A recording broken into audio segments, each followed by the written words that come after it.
मेरे सभी सुनने वालों को प्यार भरा नमस्ते। मैं उम्मीद कर रहा हूं आप लोग सब बहुत अच्छे होंगे। कोरोना वायरस की इस बीमारी के साथ आप खूब अच्छे से डट के लड़ाई कर रहे होंगे और अपने आप को आपने बचा के रखा होगा। यस, आपने अभी तक अपने आप को बचा के रखा और मैं ये आपसे एक्सपेक्ट करता हूं कि आप आने वाले टाइम में भी अपने आप को बचा के रखेंगे। आज 17 जून 2020 और आज सुबह 11 बजे आपका विंडो ओपन हो जाएगा सी इंस्टीट्यूट की तरफ से, जहां पे आपके पास ऑप्शन होगा टू ऑप्ट इन और टू ऑप्ट आउट। आपको याद है मैंने पिछले वीडियो में आप सबको यह बात बोली थी कि अगर सी इंस्टीट्यूट एडमेंट है एग्जाम लेने पे, जिद में अड़ा हुआ है एग्जाम लेने पे, तो फिर हम लोगों को अपनी तरह से सोचना चाहिए, हम लोगों को अपना रास्ता बदल लेना चाहिए। अगर सी इंस्टीट्यूट खड्डा बन के सामने आके खड़ा हो जाता है तो फिर हम सी इंस्टीट्यूट को ना बोले हटने के लिए, हम खड्डे को ना बोले हटने के लिए, हम अपना रास्ता बदल लें। लेकिन उसके बावजूद आप में से बहुत सारे स्टूडेंट हो सकता है खतरों के खिलाड़ी बनने में इंटरेस्टेड हो। क्या आप खतरों का खिलाड़ी बनने में इंटरेस्टेड हैं? अगर हां तो आप जाइए जुलाई का एग्जाम दीजिए, लेकिन नहीं तो फिर आप जुलाई का एग्जाम ना देके नवंबर का एग्जाम दीजिए। अब बात यहां पे ये आती है कि एज अ स्टूडेंट हम कैसे डिसाइड करें कि जुलाई का एग्जाम दें या नवंबर का एग्जाम दें।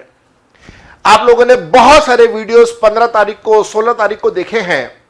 आप लोगों का मन काफी हद तक क्लियर होगा, लेकिन उसके बावजूद फाइन ट्यूनिंग करने के लिए मेरी कुछ 4-5 बातों का ध्यान रखिएगा और ये 4-5 बातों का ध्यान में रखते हुए खुद आप डिसाइड करेंगे कि क्या आप खतरों का खिलाड़ी बनना चाहते हैं या आप खतरों का खिलाड़ी नहीं बनना चाहते हैं। आइए जरा ये 4-5 बातें कौन कौन सी हैं एनालाइज करते हैं। सबसे पहली बात ध्यान रखिएगा कि जब कभी भी आपके सामने एक माहौल हो अनसर्टेनिटी का, एक माहौल हो सर्टेनिटी का, तो आपको हमेशा सर्टेनिटी वाला जो रास्ता है वो चूज करना चाहिए। आप अपने माता पिता से, बड़े भाई बहनों से, दादा से, दादी से, नाना से, नानी से, इनसे बात करिए। ये भी आपको इसी बात की सलाह देंगे कि whenever you have two paths, whenever you have two ways, which one leads to uncertainty, the other one leads to the certainty, always follow the path which leads to certainty। क्योंकि जो रास्ता आपको अनसर्टेनिटी की तरफ लेके जाए वो एक एंग्जाइटी क्रिएट करेगा। Anxiety will result to bad mood. मैंने डिप्रेशन वर्ड यूज नहीं किया क्योंकि ये वर्ड बहुत ज्यादा प्रचलन में है, मैंने अवॉइड किया depression word. I said bad mood. तो anxiety will result in bad mood will result in bad performance will result to something which I do not want to say. आप सब समझदार हैं, आप सब समझ गए होंगे। तो certainty will result to more relaxation, more calmness and better performance. Better performance will always result in better results. Go for November examination because it is more certain. अब आप में से बहुत सारे स्टूडेंट्स ऐसे होंगे जो कहेंगे सर नवंबर में भी एग्जाम होगा, इसकी क्या पॉसिबिलिटी है, इसकी क्या सर्टेनिटी है, नवंबर की क्या गारंटी है। हां, ठीक कह रहे हैं, गारंटी तो किसी भी बात की नहीं है। आज रात हम सोएंगे, कल सुबह उठेंगे नहीं उठेंगे, इस बात की भी गारंटी नहीं है। प्रोबेबिलिटी है। There are high chances, there are high probabilities कि यस नवंबर में एग्जाम होंगे। बिल्कुल वैसे ही जैसे देयर आर हाई चांसेस कि अगर आज रात में सोऊंगा तो कल सुबह मैं उठूंगा। गारंटी नहीं है, प्रोबेबिलिटी बहुत ज्यादा है।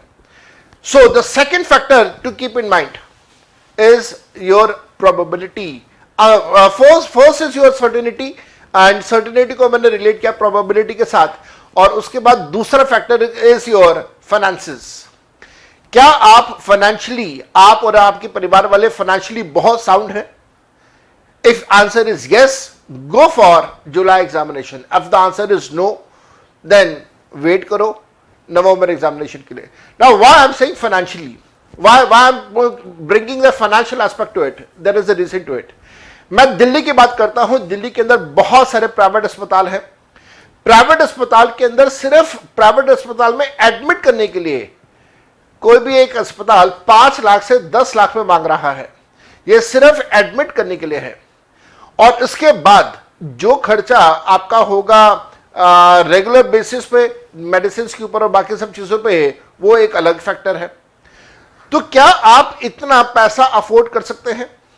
अगर हां, इतना पैसा आप अफोर्ड कर सकते हैं, आपके पास मेडिकल इंश्योरेंसेस हैं, आप ये सारी चीजें अफोर्ड कर सकते हैं, I will say take the risk, खतरों का खिलाड़ी बनने की आप कोशिश कर सकते हैं by opting in the examination for July.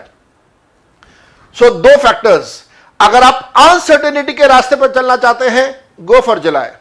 Financially, you are very sound, your family is very sound, they can afford the expenses for the hospital, go for it. Third factor, infection.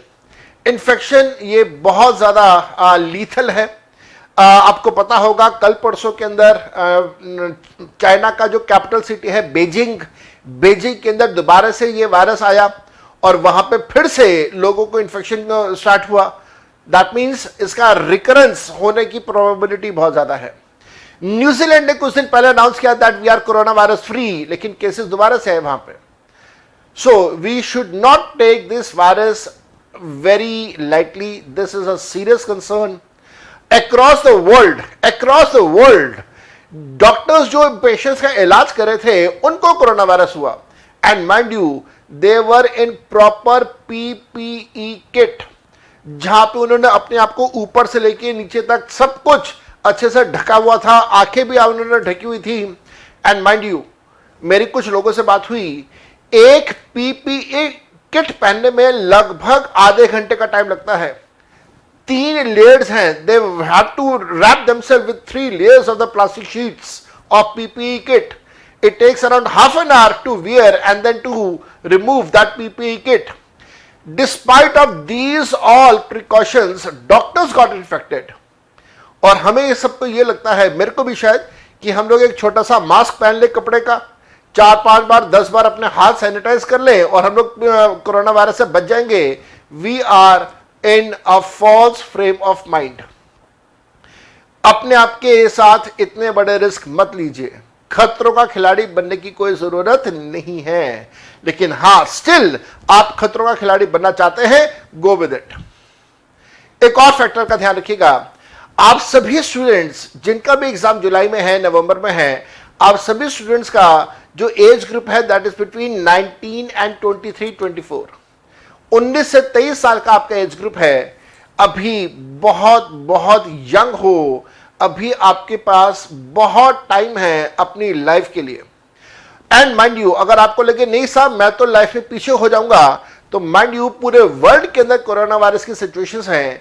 आप कभी भी कल को अगर आपसे कोई पूछे कि भाई आप अपनी लाइफ में 1 साल लेट कैसे हो गए, 6 महीने लेट कैसे हो गए, you have a very justified reason that due to COVID I was taking precautions and I did not move ahead in my professional life. एक आर्ग्यूमेंट आता है बहुत सारे लोगों का कि सर हमारे माता पिता जो बिजनेस करते हैं, हमारे माता पिता जो नौकरी करते हैं, वो जब अपने घर से बाहर जाके कमाने के लिए जा सकते हैं, रिस्क ले सकते हैं, तो हम क्यों नहीं कर सकते? Valid, very valid reason, but mind you उनका घर से बाहर जाना ऑप्शन नहीं है, मजबूरी है। दुकान पे जाके बैठना जरूरी है क्योंकि उन्होंने आपके खाने पीने का बंदोबस्त करना है, उन्होंने आपके कपड़ों का बंदोबस्त करना है, उन्होंने आपकी पढ़ाई लिखाई का बंदोबस्त करना है। They need to earn money, उनकी ये मजबूरी है, चॉइस नहीं है। जो सरकारी नौकरी कर रहे हैं, जो प्राइवेट नौकरी कर रहे हैं, और सरकारी नौकरी का तो नहीं बोलूंगा, लेकिन प्राइवेट जॉब्स के अंदर ऑलरेडी सैलरी कट्स चल रहे हैं, ऑलरेडी बहुत सारे लोगों को नौकरी से निकाला गया है। अगर अब जिनकी नौकरी बची है वो भी नौकरी पे नहीं जाएंगे, नौकरी से निकाल दिए जाएंगे, लाइवलीहुड के लाले पड़ेंगे, मजबूरी है इस वजह से जा रहे हैं। जो सरकारी नौकरी पे है मजबूर हैं, इस वजह से जा रहे हैं।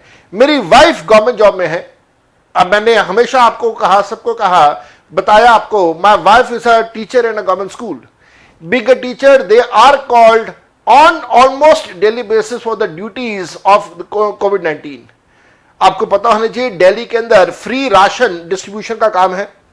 कुक्ड फूड, अनकुक्ड जो अनाज वगैरह है वो सब कुछ डिस्ट्रीब्यूट हो रहा है। And my wife is there doing her कोविड-19 ड्यूटीज। गवर्नमेंट नौकरी है, मजबूरी है, करना है, डिस्पाइट ऑफ ऑल एफर्ट्स कि रोका जाए टीचर्स को इन कामों से, बट स्टिल गवर्नमेंट एडमेंट है, गवर्नमेंट टीचर्स को बुला रही है, मजबूरी है भाई, जाना है।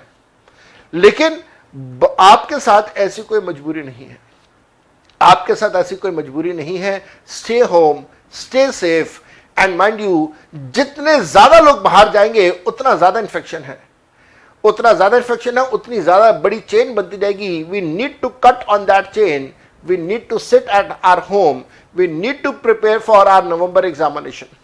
मैंने आपको बार बार कहा, जो पहले स्टूडेंट्स एक ग्रुप के लिए प्रिपेयर कर रहे थे जुलाई के लिए, now start preparing for both groups. जो बोथ ग्रुप्स के लिए प्रिपेयर कर रहे हैं, नाउ रिवाइज बेटर और अपने स्कोर्स को और अच्छा लेके आने की कोशिश कीजिए। So these are some factors from my side. One, आप सर्टेनिटी या अनसर्टेनिटी में से क्या चूज करते हैं? I will advise certainty choose करें। दूसरा, are you financially very well off? Yes, then go for July, if no, wait. So अगर आप अनसर्टेनिटी फॉलो करते हैं, फाइनेंशियली वेरी वेल ऑफ है, जुलाई इज एग्जाम फॉर यू। अगर आप सर्टेनिटी फॉलो करते हैं, फाइनेंशियली वेल ऑफ नहीं है, November is the exam for you. Doctors की पीपीई किट के बावजूद इंफेक्शन हुआ, अगर आप छोटे से मास्क से ये सोचते हैं कि आप बच जाएंगे, हैंड सैनिटाइजर को 10 बार यूज करके बच जाएंगे, सैडली मिस्टेकन नहीं हो पाएगा। This is a factor number 3। Age is your factor number 4। आप age is on your side. 80 to 90% students जो हैं वो यंग हैं, बहुत यंग हैं। Age is on your side. Stay home, stay home, go for your next examination. And then last not the least, कि अगर आप इमोशनली ये बोले कि माता पिता अगर हक कर सकते हैं तो हम क्यों नहीं कर सकते, तो रीजन है माता पिता मजबूर हैं, आपके ऊपर वो मजबूरी नहीं है। स्टे होम, ऑप्ट आउट कीजिएगा। 11 बजे आज जब विंडो खुलेगा, your decision should be to opt out of July examination and go for your November examination. Good luck to all of you. अपने कमेंट्स जरूर मेरे को दीजिएगा। आपको जो भी कहना हो, बस गाली गलौज मत कीजिएगा। बाकी आपने कुछ भी कहना हो, जो अपने ओपिनियंस रखने हो, रिस्पेक्टफुली अपनी बात को सामने रखिए। And I will be more than happy to listen to your comments. I will be more than happy to reply back to your comments. Best luck to all of you for your examination, whether you are opting for July or you are opting for November. Best of luck.